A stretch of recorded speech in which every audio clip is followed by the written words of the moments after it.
E por isso, eu quero mostrar para você algo que talvez possa elucidar algumas coisas na sua mente e te ajudar a mudar de vida. Porque o grande desafio não é vir para a igreja. Não, o grande desafio não é ser membro de uma instituição. Não, um grande desafio não é prestar um nível de serviço.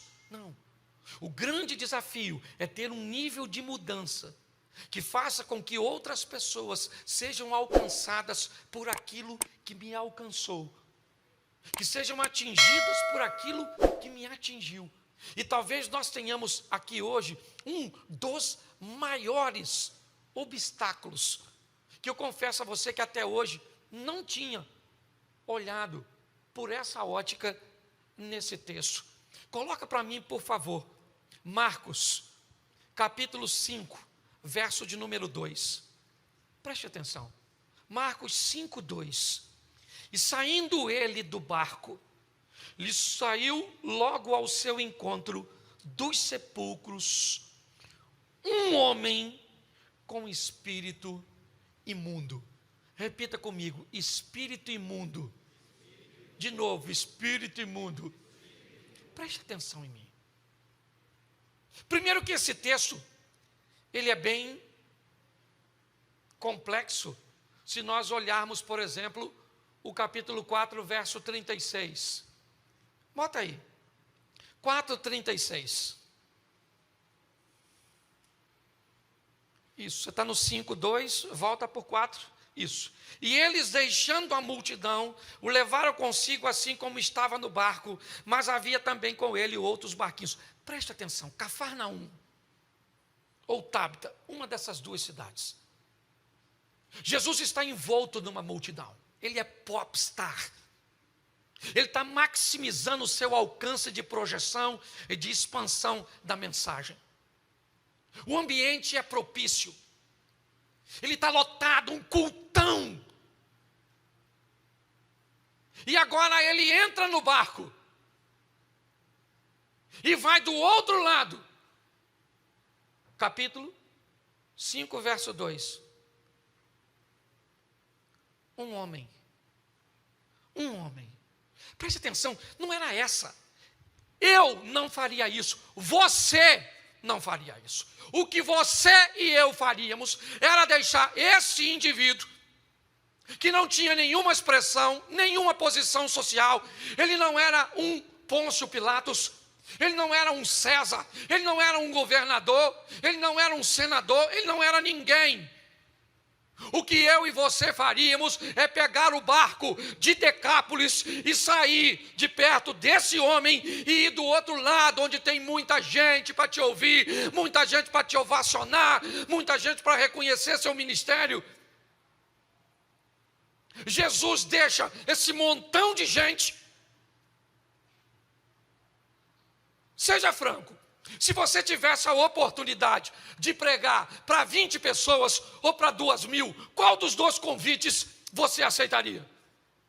Ou para pregar para 2.000? Você quer maximizar seu potencial, alcançar mais pessoas. Porque nós entendemos que se tivermos uma abrangência maior, teremos mais êxito. Pois é, Jesus deixa essa multidão e vai do outro lado encontrar com um homem cheio de demônios.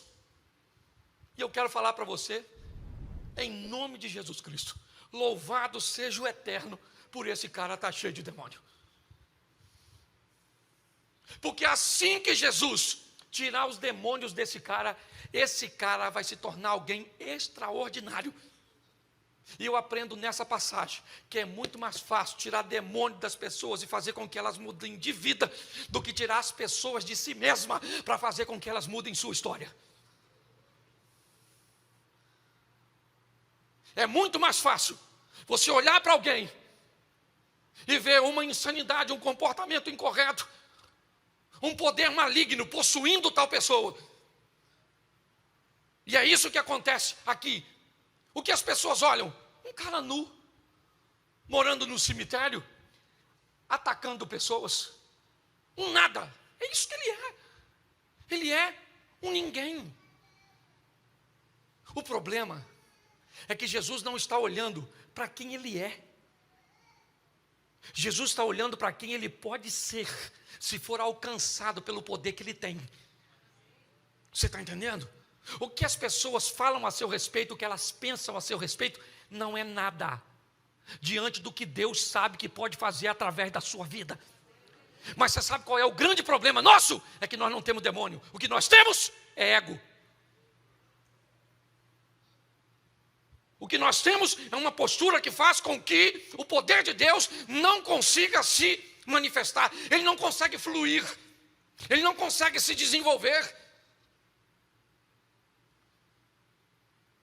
Porque quando Jesus chega, o que esse cara tem? Ele tem espíritos malignos. Ele está nu. Ele está todo machucado. Ele está ferido. É isso. Os discípulos não sabem o que estão fazendo. É Decápolis, as 10 cidades. Lá não tem comida judaica. Lá o porco é elemento de sacrifício a deuses pagãos. O que eles estão fazendo ali? Judeus de carteirinha, Pedro, Tiago, João, André, Filipe, Mateus. Eles não querem estar ali, ainda mais numa situação daquela. E agora aquele homem maluco, sabe? Pô, a gente podia estar do outro lado, Cafarnaum, a casa da sogra de Pedro, lugares para fazermos uma refeição, para sermos bem recebidos. O que é que nós estamos fazendo aqui? Nós estamos aqui para mudar gente. Porque se gente resolver mudar, o inferno vai ter que recuar. Porque se gente resolver mudar, o casamento vai ser algo extraordinário. Porque se pessoas resolverem mudar, os filhos serão amados como nunca foram. Porque se pessoas quiserem mudar, a igreja vai se tornar o que precisa ser. Um campo de transformação. E é nesse ambiente que Jesus chega. Contrariando as expectativas. Porque Ele é assim. O que encanta as pessoas são baús de tesouro. O que encanta Jesus é a oferta da viúva. Por isso que é difícil conviver. Os meus pensamentos não são os vossos pensamentos, os meus caminhos não são os vossos caminhos, e eu não vejo como você vê. Como é que nós vamos andar com alguém que pensa, vê e reage diferente de nós? Alguém vai ter que mudar, a mudança vai ter que acontecer. Mas sabe qual é o problema? Tem alguém esperando você mudar. Tem alguém esperando que algo aconteça com você. O problema é que não tem um demônio em você. Não. Se fosse um demônio, nós faríamos um exorcismo. Se fosse um demônio, seria muito mais fácil. Porque foi o demônio que roubou a sua santidade.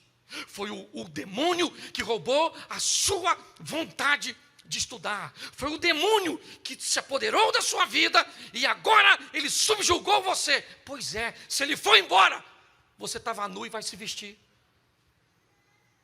Se ele for embora, você estava insano e agora vai viver uma vida tranquila. O problema é que quando não tem o demônio. O problema é que quando quem está aqui dentro é o Cláudio. E o Cláudio que vai querer que as coisas aconteçam ao tempo dele, da maneira dele, do jeito dele. E se não acontecer, o Cláudio vai fazer como Sara, arrumar uma maneira para que o que eu quero se materialize. Então eu arrumo um subterfúgio para criar uma maneira. Por quê? Porque Deus não está no modelo que eu gostaria que tivesse. Você já ouviu dizer que o demônio tomou o coração da Sara? Não tinha demônio na Sara. O que tinha era uma Sara que não estava satisfeita com o que Deus estava fazendo. O grande desafio, na verdade, é só esse. É porque eu e você descobrimos que o modelo que Deus criou não é dos melhores, ele não me agrada muito, Então, ele vai entrar em choque com o que eu quero, ou com o que eu vou fazer. Quando não tem isso, como é que é seu nome? Ah, o meu nome é Legião, porque nós somos um montão. Ok, sai dele agora. Sai dele agora. Acabou, acabou. Eu vim aqui para expulsar você da vida dele, porque é você que está estragando a vida dele. Vai embora agora e acabou. Pronto. E agora? Agora eu estou nu. Caraca, eu estou nu. Arruma uma roupa para ele aí, porque ele está arrependido de estar nu. Agora ele está vestido. Agora ele se senta e vai bater um papo e vai conversar. E agora ele está aqui. Bom, tá joia. Mas para ele estar desse jeito, o que aconteceu? 2.000 porcos morreram. Bom, aí tem problema. Porque como é que esse camarada está legal? Eu não quero saber se ele está legal, eu quero saber cadê os porcos. Por quê?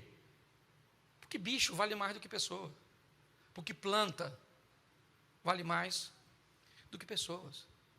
Sim, com todo respeito, eu não uso um sapato numa pele de um animal, mas eu sou a favor do aborto.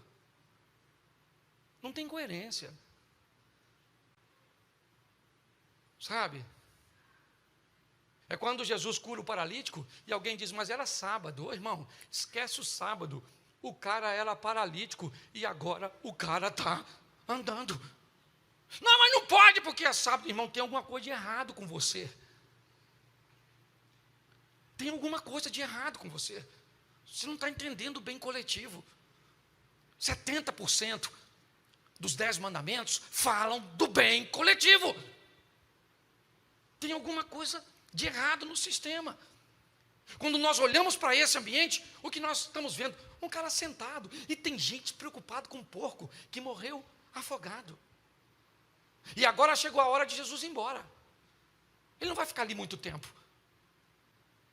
Ele vai embora. E quando ele vai embora,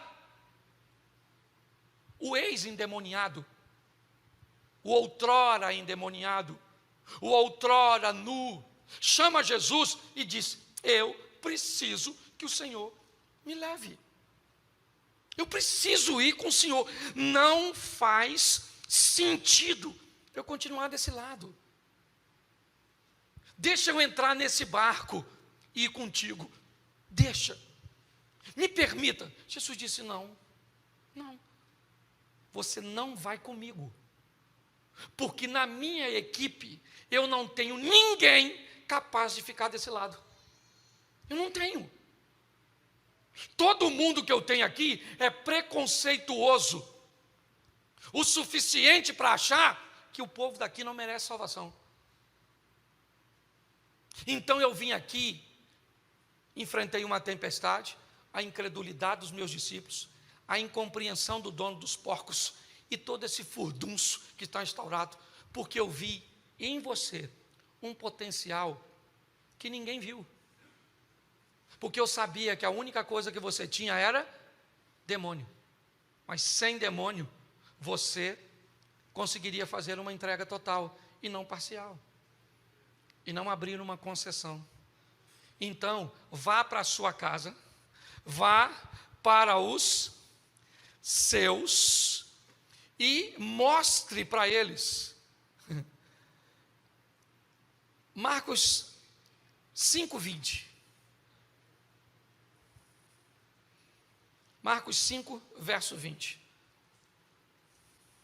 E ele foi e começou a anunciar em Decápolis quão grandes coisas Jesus lhe fizera, e todos se maravilharam.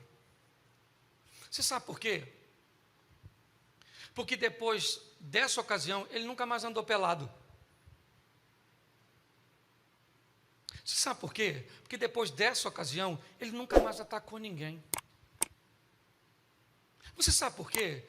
Porque depois dessa ocasião, Ele se tornou um cidadão capaz de conviver de uma forma satisfatória na sociedade.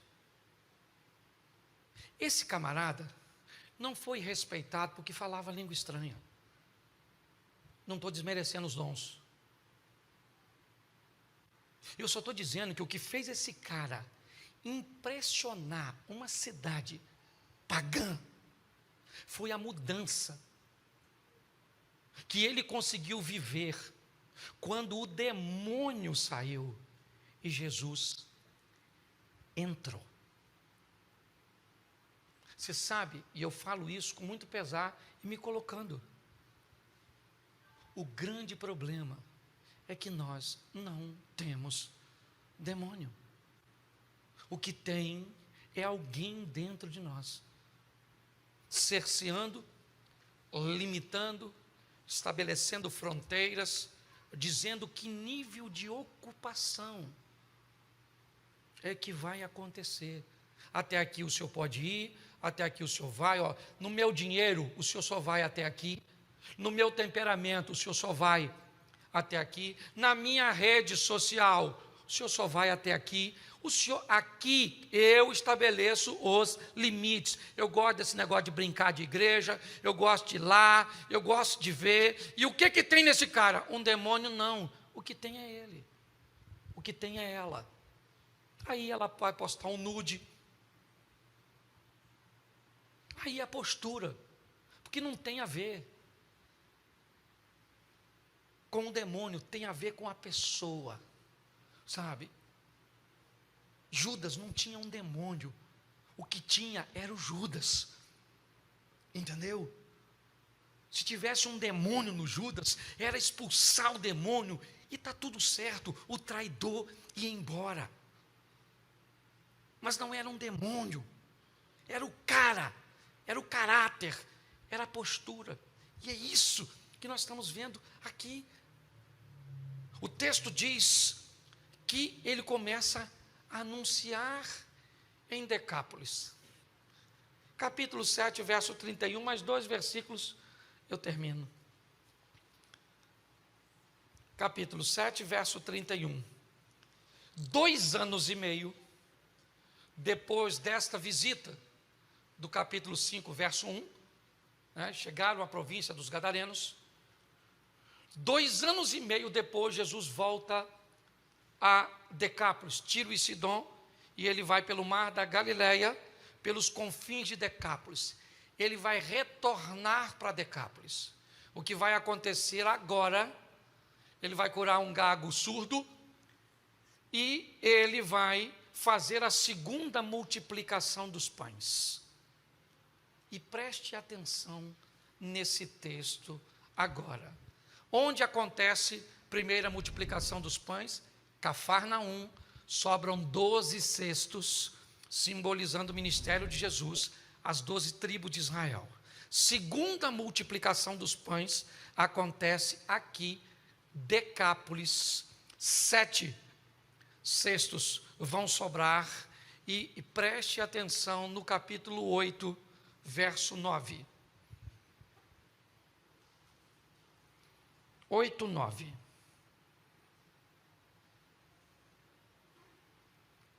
Lê para mim.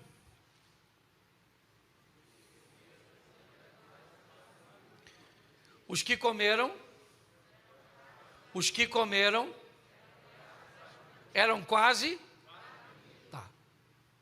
Há 2 anos e meio atrás, aproximadamente, Jesus atraca seu barco em Decápolis para ter um encontro com um cara que andava nu, atacava pessoas e era considerado louco. 2 anos e meio depois do encontro, Jesus volta para Decápolis, encontra 4.000 homens, sem falar mulheres e crianças, interessadíssimo em ouvir o que Jesus tinha a dizer. Pergunto eu para você, quem Jesus deixou em Decápolis para pregar a palavra para esse povo? O apóstolo Paulo? O profeta Elias? Não. Um cara que ninguém dava nada por ele.